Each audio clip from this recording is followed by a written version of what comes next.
তথ্য, লাইসেন্স প্রক্রিয়া, সড়ক চিহ্ন, অনেক চিহ্ন টিহ্ন আছে, এগুলো আমি পরবর্তীতে একটাতে দিয়ে দেব। তবে আগে কম্পিউটার পরীক্ষার গুলা দেই। এখানে গেলাম, প্রথমে 1 2 3 দিছিলাম সিরিয়ালে, মাধ্যমিক পরীক্ষা 2 পর্যন্ত আপলোড দিছিলাম। এখন দেখেন পরীক্ষার প্রশ্নাবলী 1, এটা হলো 4 নম্বর পার্ট। এখানে প্রবেশ করব। এই দেখেন 1 থেকে 1-এর মধ্যে 30, প্রশ্ন 1-এর মধ্যে 30। আপনি কখন ধীর করা উচিত? যখন দৃশ্যমানতা কম থাকে, যখন একটি ন্যূনতম গতিসীমা আছে, গতিসীমা শেষে, হাইওয়েতে গাড়ি চালানোর সময়। যখন দৃশ্যমানতা কম থাকে, ওকে। কখন আপনার গতি কমাতে হবে? মহাসড়কে, কুয়াশা আর বৃষ্টির সময়, শহরের বাইরে গাড়ি চালানোর সময়, উপরের সবগুলো। এটা হলো কুয়াশা আর বৃষ্টির সময়। দেখেন যেটা সঠিক উত্তর, এটা নীল চিহ্ন টিক চিহ্ন উঠবে, আর যেটা সঠিক হবে না এটা তো অন্যটা হবে, লাল হবে। এখন 3 নম্বর প্রশ্নে চলে আসছি। কখন আপনার গতি কমাতে হবে? রাতে, কুয়াশা আর বৃষ্টির সময়, বালিজড়ের সময়, উপরের সবগুলা। এটা হলো উপরের সবগুলা। তামাম। এখন কোন গাড়ির পথের অধিকার রয়েছে? কোন গাড়ির পথের অধিকার আছে? দেখেন এখানে 3টা গাড়ির চিহ্ন আছে, 4টা প্রশ্ন আছে। যানবাহন এ লাল, যানবাহন বি সাদা, যানবাহন সি ধূসর।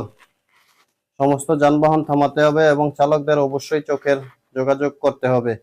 এটা হবে লাল যানবাহন 1 নম্বরে। ঠিক আছে,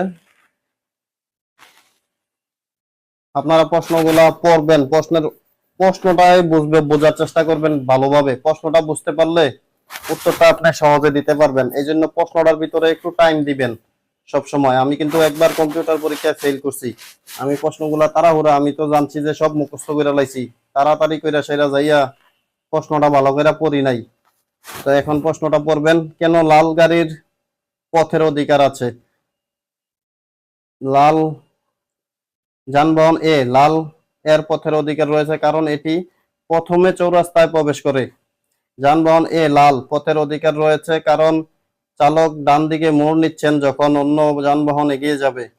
যানবাহন লাল এ লালের অধিকার রয়েছে কারণ এটি রং উজ্জ্বল, সবচেয়ে উজ্জ্বল।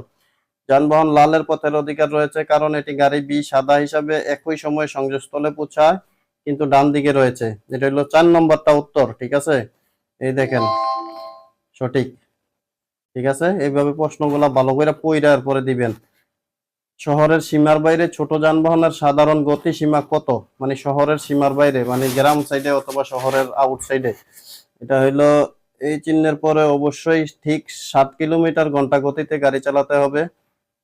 এই ট্রাফিক লাইটের পরে সর্বনিম্ন গতি 60 কিলোমিটার। সাইনটি গতিসীমার শেষ নির্দেশ করে। একটি আবাসিক এলাকায় আপনি সাইনটির পরে 80 কিলোমিটার ঘন্টা বেগে গাড়ি চালাতে পারেন। এই চিহ্নটি 60 কিলোমিটার ঘন্টা গতির সীমার নির্দেশ করে এবং চিহ্নের উপর আপনি এই সীমা অতিক্রম করবেন না। এটা হইলো 60 80। যাই হোক, আমি একটা ভুল করছি, দেখেন নিচে দিয়া 5টা সঠিক দিছি, একটা কিন্তু ভুল করছি, ওই একটা নিচে দিয়া ক্রস লাল আইসা রয়েছে। ঠিক আছে, এখন পরবর্তী প্রশ্নে চলে আসলাম। শহরের সীমার মধ্যে আবাসিক এলাকায় যানবাহনের ছোট যান সাধারণ গতিসীমা কত? 50 কিলোমিটার ঘন্টা, 70 কিলোমিটার ঘন্টা, 80 কিলোমিটার ঘন্টা, 100 কিলোমিটার ঘন্টা। শহরের সীমার মধ্যে আবাসিক এলাকায় এটা হলো 50 কিলোমিটার ঘন্টা আবাসিক এলাকাতে। এখন ভুল বাক্যাংশ কি? রেল ক্রসিং এ মোটর চালকদের অবশ্যই এক্স এর আগে থামতে হবে। ভুল বাক্যাংশ হলো ট্রেন যখন কাছে আসে, যখন হলুদ বা লাল আলো থাকে, তখন যখনই তারা রেল ক্রসিং এর কাছে যায়। রেল গেট পার হওয়ার সময় যানজটের কারণে পারাপার সম্পন্ন করা যায়। এটা হলো যখনই তারা রেল ক্রসিং এর কাছে যায়। ওকে, এখন 9 নম্বর প্রশ্ন, রেল ক্রসিং সঙ্গে ভুল কি? রেলপথে থেমে নেই, রেলপথে থেমে নেই। একটি রেল ক্রসিং অতিক্রম করার আগে চালককে অবশ্যই নিশ্চিত করতে হবে যে কোনো রেল গাড়ির কাছে আসছে কিনা, কোনো রেল গাড়ির কাছে আসছে কিনা। যখন বাধাগুলি বন্ধ হতে শুরু করে তখন রেলপথ ক্রসিং অতিক্রম করা নিরাপদ। রেল ক্রসিং এ রেলওয়ে ট্রেনের অন্যান্য যানবাহনের উপর পথের অধিকার আছে, পথের অধিকার রয়েছে। রেলপথে থেমে নেই। যাক, দুইটা ভুল করছি। দেখেন, এইভাবে আপনারা একটু মনোযোগ দিয়ে পড়বেন, দিবেন। ওকে, ভুল করাতে আপনাদের জন্য আরো ভালো হয়, কারণ আপনারা বুঝতে পারবেন কোন গাড়ির অগ্রাধিকার আছে এবং প্রথমে চৌরাস্তা অতিক্রম করবে। এটা হলো সাদা যান। ঠিক আছে, প্রশ্নগুলো আপনারা পড়বেন। আমি তাড়াতাড়ির জন্য ভিডিও বড় হয়ে যেতেছে, এই জন্য কিছু প্রশ্ন না পড়েই দিয়ে দিতেছি, আপনারা পড়বেন। এখন 11 নম্বর প্রশ্নে চলে আসি। একটি মোড়ে একটি অস্পষ্ট পরিস্থিতি থাকলে আপনি কি করবেন? উদাহরণস্বরূপ, একজন ড্রাইভার ভুল আচরণ করছে। পরিস্থিতি স্পষ্ট করতে অন্য ড্রাইভারের সাথে চোখের যোগাযোগ করার চেষ্টা করুন। প্রয়োজনে আপনার রাইট অফ ওয়ে ব্যবহার করা থেকে বিরত থাকুন। ওকে, এটা 1 নম্বরটাই। বাকিগুলা প্রশ্ন আপনারা পড়ে নেবেন। দেখেন নিচে আছে, তাড়াতাড়ি করুন এবং আগে চৌরাস্তা প্রবেশ করার চেষ্টা করুন। অন্য চালককে থামানোর চেষ্টা করুন এবং ট্রাফিক পুলিশকে কল করুন। এটা কিন্তু উত্তরটা সঠিক, 1 নম্বরটা দিয়ে দিছি আমি অলরেডি। ওকে, এবার নেক্সট। বাঁক নেওয়ার আগে সবচেয়ে গুরুত্বপূর্ণ পদক্ষেপগুলো কি? দেখুন, মূল্যায়ন করুন, সিদ্ধান্ত নিন, আইন করুন। শুনুন, আইন করুন, সিদ্ধান্ত নিন, আইন করুন। দেখুন, প্রবেশ করুন, ড্রাইভ করুন, গতি বাড়ান। ওকে, এটা 2 নম্বরটা। ঠিক আছে, বাকি প্রশ্নগুলো আপনারা কিন্তু দেখবেন, পড়বেন, তাইলে আপনারা প্রশ্ন উত্তর দিতে সহজ হবে। বারবার বলতেছি, কারণ যত পয়রা দিবেন তত ওইখানে 35 মিনিট টাইম দিব। 35 মিনিট টাইম কিন্তু কম না, মোটামুটি ভালো টাইম। একটু পয়রা শূন্য দিলে পারবেন। সমান্তরাল ট্রাফিকের ক্ষেত্রে কোন অগ্রাধিকার নিয়ম প্রযোজ্য? সমান্তরালভাবে চলাচলকারী যানবাহনগুলোর জন্য যে চালক দিক পরিবর্তন করতে চায় তার উপর পথের অধিকার রয়েছে সামনের চালকের। ওকে, এটা প্রথমটাই। বাকি প্রশ্নগুলো পড়ে নেবেন আপনারা। ওকে, কখন আপনাকে একটি লাল আলোতে ডান দিকে ঘুরতে দেওয়া হয়? আপনি লেন বাঁক মিস। ডান দিকে মোড় নেওয়ার জন্য কোনো নির্দিষ্ট গলি নেই এবং লাল আলো দিয়ে ডান দিকে বাঁক নেওয়ার নির্দিষ্ট কোনো চিহ্ন নেই, সংকেত নেই। ওকে, এটা হলো 2 নম্বরটা। বাকিগুলো পড়ার চেষ্টা করবেন। ডান দিকে ঘুরলে একটা লাল বাতি আর সাহের ক্যামেরা বল বাক্যাংশ কি? লাল আলোতে ডান দিকে ঘুরতে বিপদ সতর্কীকরণ বাতিগুলো চালু করুন। একটি লাল আলোতে ডান দিকে ঘুরতে রাস্তার ডান দিকে গাড়ি চালান। একটি লাল আলোতে ডান দিকে ঘুরতে ডান দিকে সংকেত দিন এবং মোড়ে ধীরে ধীরে গাড়ি চালান। একটি লাল আলোতে ডান দিকে মোড় নেওয়ার আগে সম্পূর্ণ স্টপে আসুন। লাল আলোতে ডান দিকে ঘুরতে বিপদ সতর্কীকরণ বাতিগুলো চালু করুন। এটা হলো ভুল বাক্যাংশ, বাকিগুলো সঠিক বাক্যাংশ। ওকে, কোন গাড়ির পথের অধিকার আছে? লাল, বি সাদা। এটা হলো লাল। ওকে, এটা একটা ভুল করছি। দেখেন নিচে 3টা আইয়া পড়ছে। আমি এখন অন্য প্রশ্নে চলে আসলাম, 17 নম্বর প্রশ্নে। কেন একটি লাল গাড়ির পথের অধিকার আছে? এটা হইলো একবারে সবার লাস্টেরটা। এগুলা দেখেন, প্রশ্নগুলা পড়বেন ভালো করে। আমি ভিডিও শুরু করার জন্য একটু তাড়াতাড়ি করতেছি। আলু লাল হলে আপনি যখন মোড়ে ডান দিকে ঘুরতে চান তখন আপনাকে কি বিবেচনা করতে হবে? সিগন্যাল লাল হলে ডান দিকে বাঁক নিষেধ করে এমন কোনো চিহ্ন নেই তা নিশ্চিত করুন। সম্পূর্ণভাবে বন্ধ করুন। রাস্তার মোড়ে যানবাহনগুলোর দিকে নজর রাখুন। উপরের সবগুলা। ওকে, এখন 19 নম্বর প্রশ্নে চলে আসছি। একটি মোড়ে যেখানে একটি লাল আলো প্রদর্শিত হবে যেখানে থামবেন। এটা হলো 1 নম্বরটা। ঠিক আছে, এখন 20 নম্বর প্রশ্নে চলে আসছি। ট্রাফিক লাইটের সঠিক টপ টু বটম সিকোয়েন্স কি যদি তারা উলম্ব অবস্থায় থাকে? লাল সবুজ কমলা, কমলা সবুজ লাল, লাল কমলা সবুজ, সবুজ কমলা লাল। এটা হলো লাল কমলা সবুজ। ওকে, ভুল বাক্যাংশ কি? ডান দিকে মোড় নেওয়ার আগে চালককে অবশ্যই রাস্তার ডান দিকে গাড়িটি স্থাপন করতে হবে। ডান দিকে মোড় নেওয়ার সময় ড্রাইভারকে অবশ্যই ডান বক্ররেখা থেকে 2 মিটারের কম দূরত্ব বজায় রাখতে হবে।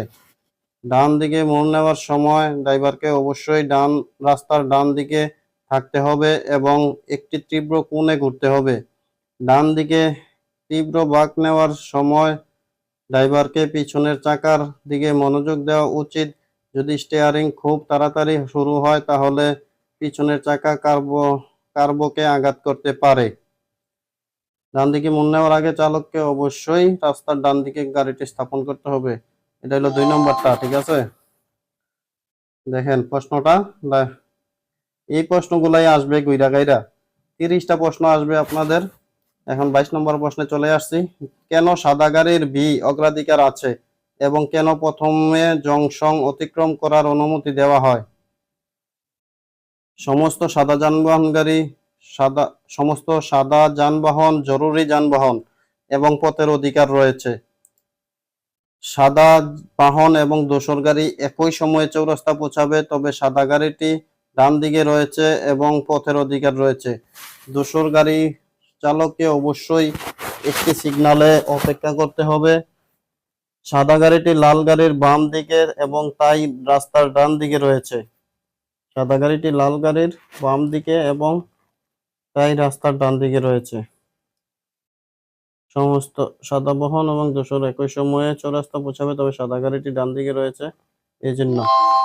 ওকে, 2 নম্বরটা। কোন বক্তব্যটি ভুল? প্রয়োজন হলেই পাবলিক রাস্তায় পিছনের দিকে গাড়ি চালানো সম্ভব, এটাই ভুল। ইন্নালিল্লাহ। যাই হোক, 4টা ভুল করছি, 8টার উপরে ভুল করা যাবে না, 8টা পর্যন্ত আমাদেরকে ছাড় দিবে।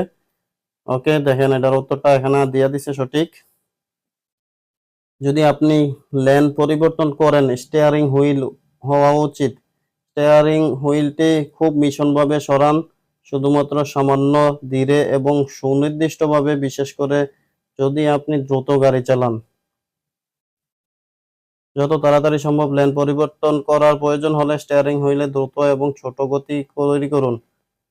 একটি খুব শক্তিশালী গতি তৈরি করুন। স্টিয়ারিং হুইলটি পুরোপুরি ঘুরিয়ে দিন যেন আপনি গাড়ি থামাচ্ছেন। 3টি ধাপে স্টিয়ারিং সোজা করুন এবং অন্যদিকে তাকান। এটা হলো 1 নম্বরটা। ওকে, এখন 25 নম্বর প্রশ্নে চলে আসছি। কোনো বাঁক বা কোর্স পরিবর্তন করার আগে সবচেয়ে গুরুত্বপূর্ণ পদক্ষেপ কি? আয়না, অভ্যন্তর প্লাস সংকেত, কাঁধ, গতি সরানো সংকেত, সাইড মিরর, গতি, অভ্যন্তরীণ আয়না, চোখের যোগাযোগ, কাঁধ, সংকেত, গতি সরানো। আয়না, অভ্যন্তর প্লাস গতি, স্টিয়ারিং, সংকেত সরানো। এটা হলো 1 নম্বরটা। এখন নেক্সট 26 নম্বরে চলে আসছি। গতি কমানোর আগে সংকেত দেওয়া গুরুত্বপূর্ণ কেন? আপনার পিছনে চালকদের জানাতে আপনি কি করতে চান? আপনার পিছনের চালকরা যদি জানেন যে আপনি কি পরিকল্পনা করেছেন, তারা সেই অনুযায়ী সাড়া দিতে পারে। একটি পিছনের শেষ সংঘর্ষ এড়াতে। উপরের সবগুলাই। ওকে, দেখেন সঠিক। 26 নম্বর কমপ্লিট। আমরা 22টা প্রশ্ন সঠিক উত্তর দিয়ে দিছি, তার মানে আমরা এখন ফাঁস হয়ে গেছি। আরো 4টা ফেল করছি, আর বাকিগুলো দেখি কি করি। চালক যদি লেন পরিবর্তন করতে চায় তাহলে সঠিক কর্ম কি? ভিতরের আয়না চেক করুন, সাইড মিরর চেক করুন, একটি সিগন্যাল দিন, তাদের দিকে তাকান, গতি সামঞ্জস্য করুন এবং যানবাহনটি ভীষণভাবে সরান, স্টিয়ার করুন। একটি সংকেত দিন, ভিতরের আয়না পরীক্ষা করুন, আপনার কাঁধের দিকে তাকান, নতুন লেনের দিকে সরান মাথা এবং তারপর গতি বাড়ান। এটা 1 নম্বরটা। বাকিগুলো দেখেন, বাকিগুলো পড়বেন, প্রশ্নটাও পড়বেন, ভালোভাবে উত্তর দিবেন। এখন 28 নম্বর প্রশ্নে চলে আসছি।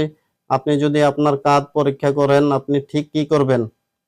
আপনার জামা কাপড় আপনার কাঁধের উপর ভালো পড়ে কিনা তা পরীক্ষা করুন। অন্ধ স্থানে যানবাহন দেখতে কাঁধের উপর এবং পিছনের পাশের জানালার বাইরে তাকান। এটা হলো 2 নম্বরটা। ওকে, বাকিগুলো পড়বেন। এখন 29 নম্বর প্রশ্ন। কখন গাড়ির লেন পরিবর্তন করতে হয়?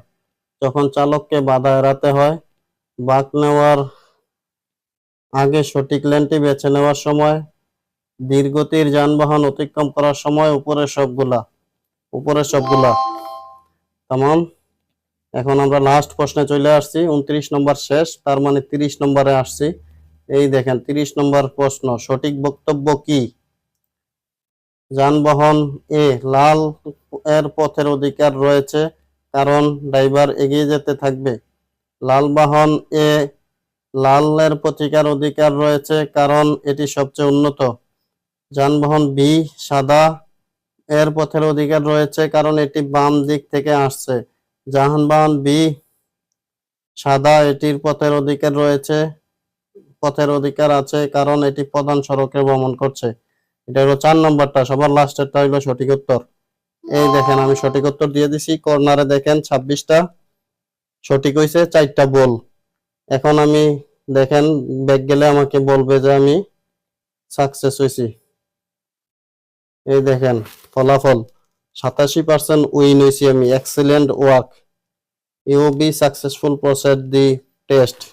আমি এখানে সাকসেস হয়েছি। দেখেন এখানে আবার কোনটা ফেল করছি কোনটা পাস করছি সবগুলা এখানে দিয়েছে, টিক চিহ্ন সাইডে সাইডে আছে, যেটা ফেল করছি এগুলো দেখেন।